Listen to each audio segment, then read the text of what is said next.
Hi guys, Kinga here, how are you? In my last video, I was showing you two different ways of working with slices using Figma. One was how to use the layouts with exporting slices from Figma, and a second one was how to export the full layout and slice it in Klaviyo.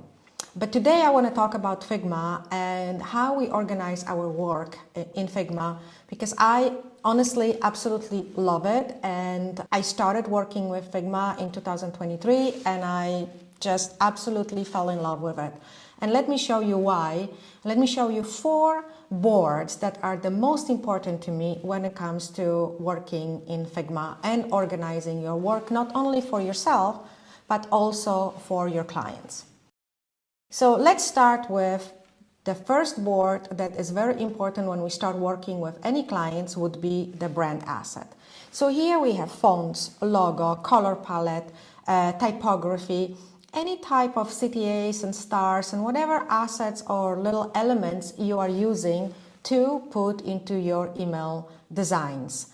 Additionally, I like to create a mood board to kind of get a feel, the design direction for the brand, because well, you never know how many graphic designers you are going to be working with, right?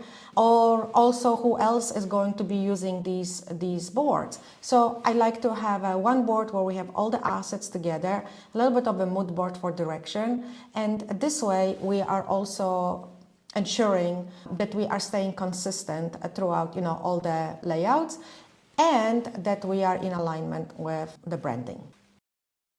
The second very important board for me would be the live flows. And why is it important to me? It is very difficult to really visualize the emails you are building in Klaviyo. There are so many flows, and each flow has so many emails. Keeping everything organized, I find it very difficult. By creating boards where you have screenshots, or as you build them flows, obviously you build them in Figma, and this way you're creating a collection and very easy preview of all the emails that are in each automation. I like to segment them also by different type of flows, whether it's a pre-sale, post-sale, content, engagement, customer lifecycle, for easier also communication with the client, so they can have a better preview as to what is in each flow, because they also work with many professionals and new people coming and going, so everyone has a much easier access. And additionally, I find it to be much easier to work on A/B testing, because by having this visual layout like this, it's easier for me to see what kind of different versions I can apply to it to create A/B tests. Okay, another aspect, obviously, campaigns. So campaigns we like to break into months. So this way it's easy to see what kind of emails were sent out each month. Now, imagine this, you work with a client for years, which is for most of our clients. We work with them, for many years. So this creates a great database of all of the emails that were sent out. And it's easy also for references to go back. Let's say if we're doing Black Friday, then we can see what we did 2 years ago, 3 years ago, maybe even what kind of offers we provided. I mean, all of this, some brands, some companies have a good record of it, some don't.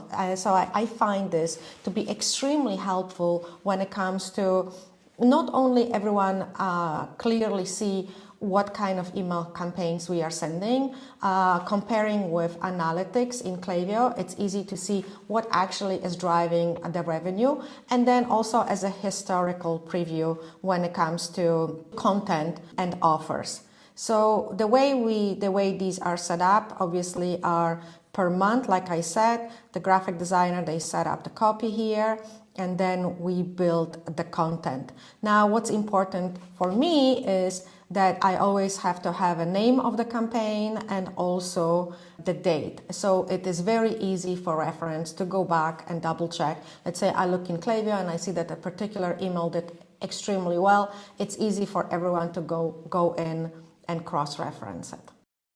And the fourth board that I strongly recommend is a board for email assets. So we like to build all kinds of different banners in our emails. That could be reinforcement banners for certain campaigns or just informational banners. And these are somewhat evergreen. Some of them are evergreen, some of them not. But I like to have a set of these banners easily accessible, and also visually everyone can see what we have. And then we know how to add them to specific email campaigns as we're sending them out. So here you have an example of different banners that we created for this client, which, let's say, gift cards or sign up for birthday or certain UVPs that we are promoting. And then we have the categories banner that we can also, as a blog, add to a certain email campaigns as we choose to, and flows. And also pop-ups, whatever pop-ups we create.